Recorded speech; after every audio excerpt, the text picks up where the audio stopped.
Hi, and welcome back to Bounce Forward with me, Tiff Hall.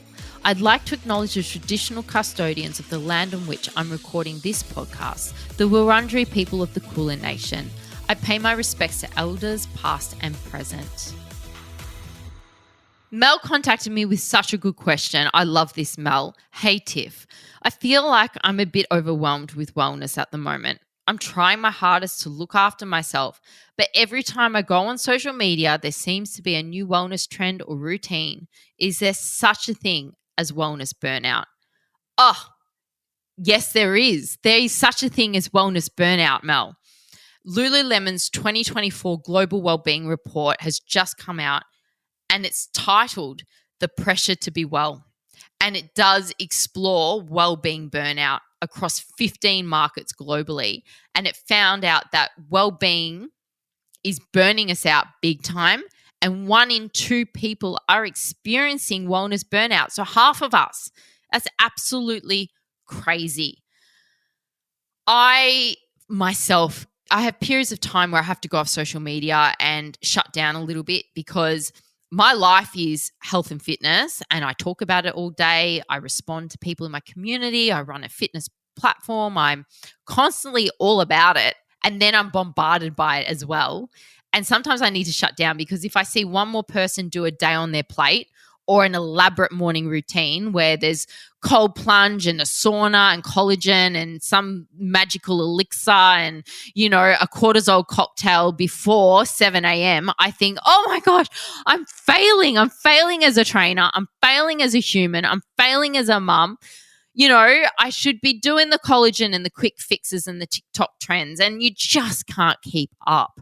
So I absolutely hear you. And those elaborate day on a plate, I think, have they had a chef come in and cook all this up and make it look all pretty in the sunshine coming through the windows? And, it's absolutely elaborate and curated content that isn't real. So we're burnt out and stuck in this perpetual wellbeing cycle because of 3 points the study found. 61% of respondents feel overwhelmed by societal expectations to appear well. 53% report confusion due to conflicting wellness information. And my, is it confusing out there? You never know what to do. And 89% of those experiencing wellbeing burnout cite loneliness as a major factor, that they feel like they're going it alone on this journey of wellness and that we're all on these little islands and we all just feel completely alone and absolutely overwhelmed. So there were 3 components that the report found as being the main components of wellbeing, and they're no surprises: physical, the empowerment to meet one's bodily health needs; mental, the emotional preparedness for future challenges; and societal, a sense of connection and contribution to community. Now, what I found really interesting about this wellbeing burnout report was that Australia was the number 1 most burnt out wellbeing zone in the world. Yep, Australia, followed by New Zealand, Canada, Malaysia, and the US. So we're doing something really wrong here. We are obsessed with wellness, and it's just being too much. It's absolutely overwhelming. So what can we do about it? And I don't want to add to the problem by, you're probably saying, yeah, Tiff, your podcast is part of the problem because every week there's more questions and more things. But I hope that in Bounce Forward, I'm breaking down wellness and fitness trends and trying to make it simpler for you so there's not the confusion and you just follow one voice. But what do you do if you're on your own journey? How do you break the cycle and feel less stuck to really combat the wellbeing burnout? Number 1, the report said you've got to quit the noise. So focus on your own journey, take breaks from social media, and set those personal boundaries. And I love it. I love a little bit of a phone detox where I just put my phone literally in a box. I've got a box in my office and it'll just live in there, and I'm so happy without it. And I take that time to recalibrate on being mindful, being present in the moment. It's really important. Number 2, the report said you got to do what makes you feel good. So engage in mood-boosting activities at your own pace. So that, of course, includes physical movement throughout the day, but also spending time in nature. Very simple.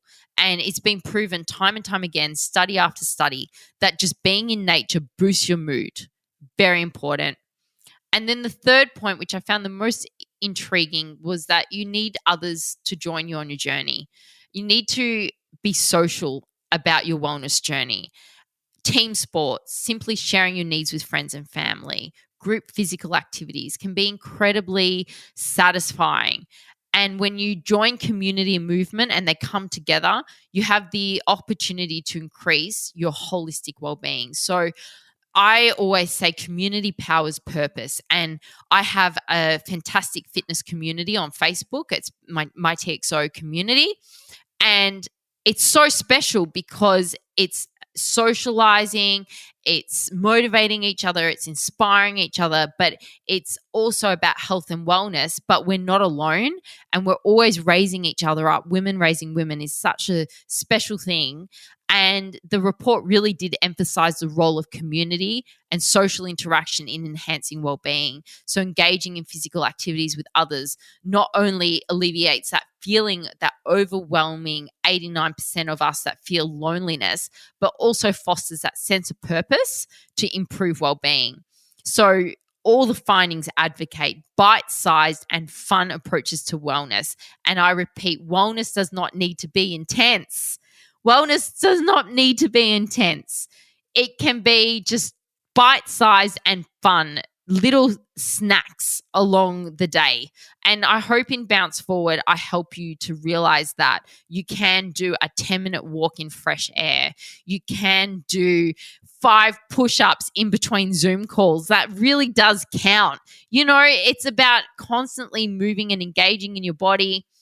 Just little snacks. It doesn't have to be intense, long hours slogs. And, you know, we really do need a combined effort in public policies and I think in the private sector to really address wellbeing burnout, highlighting the importance of community to foster a sense of purpose and improving overall health, and making it really simple for people, and really making sure that young people in particular understand that what they see on social media, you know, they're trends, they're going for clicks and they're trying to go viral, and it's not necessarily good health advice, and that you have to be really strict with who you follow and what experts' advice you take, and just be really aware of your own hygiene, your mental hygiene, and how that is looked after, because it's so important. Your mental health has to come first. So, you know, we had burnout during COVID. We just had regular burnout.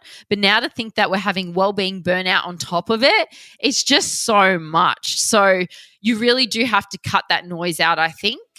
Focus on your own journey. Focus on what feels good to you and invite others along. That's the basis of it. And it's really quite simple and easy to do. Thanks so much for listening to Bounce Forward. I love having your company, so please DM me on Instagram at tiffhall_xo and let me know what topics you'd love me to cover. Don't forget to rate and review me on your podcast app. Speak soon. Happy days.